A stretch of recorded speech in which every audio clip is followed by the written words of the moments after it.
Prevention is better than cure. उपचार से अच्छा रोकथाम होता है। यानी कि prevention is better than cure का दूसरा अर्थ होता है अग्र सोची सदा सुखी। जो आगे की सोचता है वो हमेशा सुखी होता है। I am Bharat Sahni, I am going to tell you the use of wood. See, wood जो होता है और भी जितने मॉडल ऑक्सिलरी वर्ब हैं उनकी तरह नहीं होता है। आपको अलग रखना होगा। जैसे मान के चलिए कि जितने भी मॉडल ऑक्सिलरी वर्ब होते हैं या प्राइमरी ऑक्सिलरी वर्ब होते हैं वो किसी एक खास वर्ड को डिनोट करते हैं, एक खास मीनिंग को डिनोट करते हैं, मतलब उनको स्पेसिफाइज करते हैं, उन्हीं को अर्थ बताते हैं। जैसे एग्जाम्पल के लिए ले लीजिए, विल को अगर आप कहेंगे तो विल गा गे गी को डिनोट करेगा, गा गे गी को बताएगा। सेल जब लेंगे तो सेल भी गा गी गी को बताएगा। और इज लेंगे तो है को बताएगा, एम लेंगे तो हूँ को बताएगा, और आर लेंगे तो हैं को बताएगा। तो ऐसे जो है वाज मीन्स था, वेयर मीन्स थे। लेकिन जब वुड की बात करेंगे, अगर कोई आपसे पूछे कि वुड बताओ, वुड जो है किसको डिनोट करता है, वुड का अर्थ क्या होता है, तो आप एक्चुअली कुछ भी नहीं कह सकते, क्योंकि वुड माने गा गे गी भी होता है, वुड माने ता था ती थी ते थे भी होता है, और वुड माने ता हूँ ते है और ता है भी होता है। जैसे अब देखिए, वुड माने गा गे गी कब होता है। दरअसल जो वुड होता है यह विल का पास्ट फॉर्म भी बोला जाता है। विल का पास्ट फॉर्म होता है वुड। कभी कभी कंपटीशन में पूछ देता है कि सैल का पास्ट फॉर्म क्या होता है, तो सैल का शुड होता है। विल का पास्ट फॉर्म क्या होता है, तो वुड होता है। ठीक है, तो विल का वुड होता है। अब देखिए कहाँ गा गी गे लगेगा। जैसे उसे पता था कि वह नौकरी पाएगा, और ये जो नीचे लिखा हुआ है ना, सब यही चीज है। जब आप ये बताएंगे तो इसमें से कुछ ना कुछ निकलेगा, अभी ये क्लियर हो जाएगा।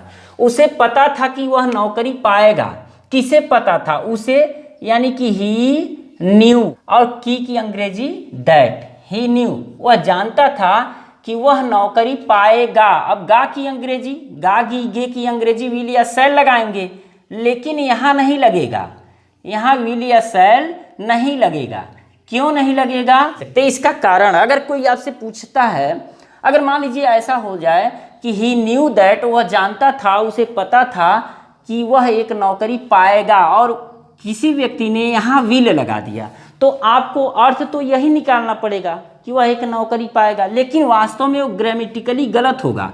क्यों गलत होगा, ये कंडीशनल सेंटेंस है कि जब प्रिंसिपल क्लॉज पास्ट में होता है तो सबऑर्डिनेट क्लॉज भी पास्ट टेंस में ही होना चाहिए। ये सिस्टम है, ये नियम है।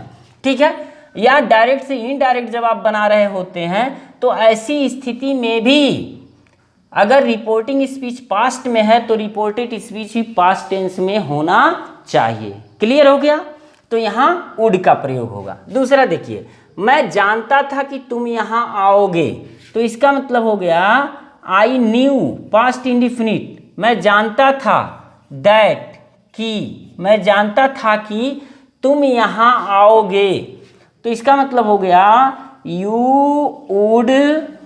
ठीक है, गागी गे का विल नहीं लगाएंगे ना, तो सेल लगाएंगे। ठीक है, you would come here, you would come here. अब बात समझ में आया ना कि गागी गे भी होता है वुड के मीनिंग में, यानी कि वुड का मतलब गा गी गे भी होता है। नेक्स्ट स्टेप है, अब आता है ता था ती थी ते थे। ता था ती थी ते थे में कब होता है, जब पास्ट हैबिट होता है। पास्ट हैबिट का मतलब इसके पहले जो आपकी आदत रही है, आपकी आदत रही है। जैसे मान के चलिए, मैं बचपन में बहुत ज़्यादा खाता था, नहीं, मैं बचपन में बहुत ज़्यादा रोया करता था, तो बचपन में मैं पढ़ा करता था, ऐसी मेरी आदत थी। तो जो पास्ट की आदत होती है, ऐसे में भी वुड का प्रयोग किया जाता है करता था ती थी ते थे के लिए। ये भी देखिए, ये सेंटेंस देखिए, बचपन में मैं क्रिकेट खेला करता था, यानी कि बचपन में मेरी आदत थी क्रिकेट खेलने की, तो हो जाएगा आई। ठीक है, कौन खेला करता था, मैं, तो I would play, I would play. ध्यान देना है कि जब भी मॉडल ऑक्सिलरी वर्ब रहता है तो उसके तुरंत बाद जो वर्ब लगाया जाता है वर्ब का फर्स्ट फॉर्म होता है। आई वुड प्ले क्रिकेट, ठीक है, आई वुड प्ले क्रिकेट कब खेला करता था? बचपन में, तो हो जाएगा इन चाइल्डहुड, इन चाइल्डहुड, ठीक है, बचपन में मैं क्रिकेट खेला करता था। अब देखिए दूसरा, मेरा भाई मुझे सुबह में एक सेव दिया करता था, यानी कि मेरे भाई की आदत थी, वो रोजाना सुबह में दिया करता था, और इस समय की बात नहीं है, इसके पहले की बात है, यानी कि पास्ट हैबिट उसकी थी। एक कब की हैबिट थी? पास्ट की, यानी कि जो बीत गया उसकी हैबिट थी। तो मेरा भाई मुझे सुबह में एक सेव दिया करता था, तो कौन दिया करता था? मेरा भाई, तो हो जाएगा माई ब्रदर। अब दिया करता था तो वुड का प्रयोग होगा ना, my brother would give me, give me. अब सेव के लिए एक सेव है तो एन लगेगा, एन एप्पल, ठीक है, एन एप्पल कब दिया करता था? सुबह में, तो हो जाएगा in the morning, in the morning, ठीक है, समझ में आ रहा है ना? गा गी गे समझ में आया, और ता था ती थी ते थे समझ में आया। थोड़ा सा हम लोग और देख लेते हैं। अब देखिए गा गे गी आपने समझ लिया, ता था ती थी ते थे समझ लिया आपने, तो ता था ती थी पास्ट हैबिट हो गया, ठीक है। पोलाइट रिक्वेस्ट हम समझ लेते हैं। दरअसल जो पोलाइट रिक्वेस्ट होता है, जब आप कैन पढ़ेंगे, मे पढ़ेंगे, शैल पढ़ेंगे, तो उसमें भी हमने बताया है कि पोलाइट रिक्वेस्ट करने के लिए शैल का प्रयोग किया जाता है, पोलाइट रिक्वेस्ट करने के लिए कैन का भी प्रयोग किया जाता है, पोलाइट रिक्वेस्ट करने के लिए मे का भी प्रयोग किया जा सकता है, ठीक है। जैसे मे आई टेक योर फोन, ठीक है, क्या मैं आपका फोन ले लूं, तो ऐसे में ही पोलाइट रिक्वेस्ट किया जाता है। लेकिन वुड में भी पोलाइट रिक्वेस्ट होता है, और वुड में जो पोलाइट रिक्वेस्ट होता है वह सबसे बेहतर माना जाता है। एग्जाम्पल के लिए, क्या आप एक कप चाय पीना पसंद करेंगे? तो आप रिक्वेस्ट ही तो कर रहे हैं, उनसे अनुरोध कर रहे हैं ना एक तरह से, और वो भी बड़ा विनम्रता के साथ जब आप कर रहे हैं, तो ऐसे में वुड का प्रयोग होता है। तो ये हो जाएगा वुड यू लाइक, क्या आप पसंद करेंगे? वुड यू लाइक क्या पसंद करेंगे? टू टेक, चाय के लिए पीना नहीं लगाया जाता है, लेना लगाया जाता है, ठीक है। तो would you like to take tea, एक कप ऑफ टी, ठीक है। Would you like to take a cup of tea, ठीक है। क्या आप यहाँ बैठेंगे? क्या आप यहाँ बैठ जाएंगे और मैं वहाँ बैठ जाऊँ? तो ऐसे में जब पोलाइट रिक्वेस्ट आप करेंगे तो भी वुड का प्रयोग आप कर सकते हैं बहुत ही आसानी से, और यही आपको करना भी चाहिए। अगर आप वुड का प्रयोग करेंगे तो लोग कहेंगे कि हाँ आप इंग्लिश के विद्वान हैं। Would you sit, would you sit here, क्या आप यहाँ बैठेंगे? आप इसको ऐसे भी लिख सकते हैं, would you like to sit here, क्या आप यहाँ बैठना पसंद करेंगे? अगर पसंद करेंगे तो लाइक बढ़ जाएगा, ठीक है। क्या आप यहाँ बैठेंगे? वुड यू सिट हियर, ठीक है। शायद वह एक अध्यापक हो, शायद वह एक अध्यापक हो, इसमें क्या हो रहा है? प्रोबेबिलिटी हो रही है, शायद वह एक अध्यापक हो, यानी कि संभावना व्यक्त हो रही है।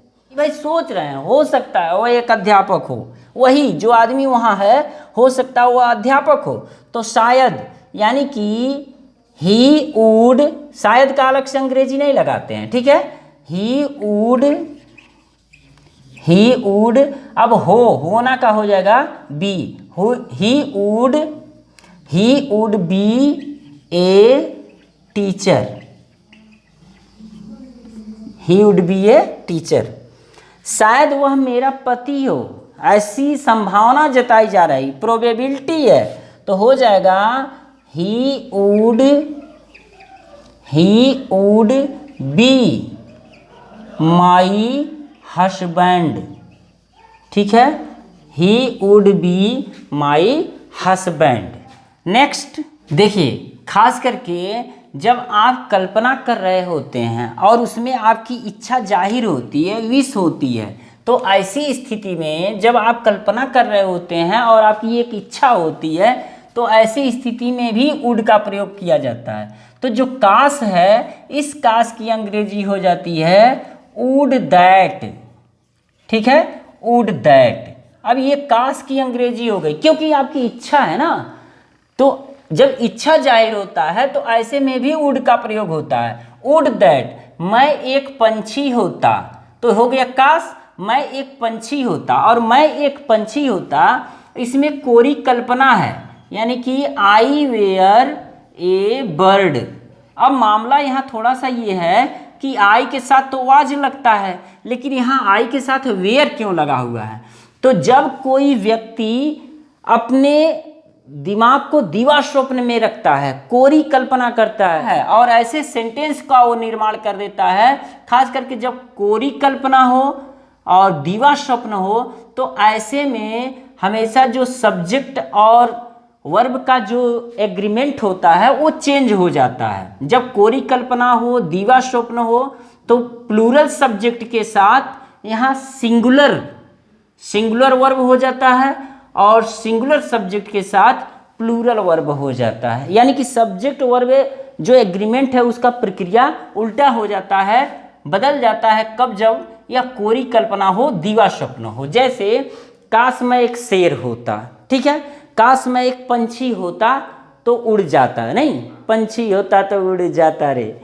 तो इस तरह से अगर रहेगा, जब इच्छा रहेगी, कोरी कल्पना रहेगी, तो यहाँ भ्रम में मत पड़िएगा। इसको अगर ज़्यादा भ्रम है तो मेरा इसके पहले का वीडियो वाज वेयर जो है उसका प्रयोग आप देख लें, क्लियर हो जाएगा।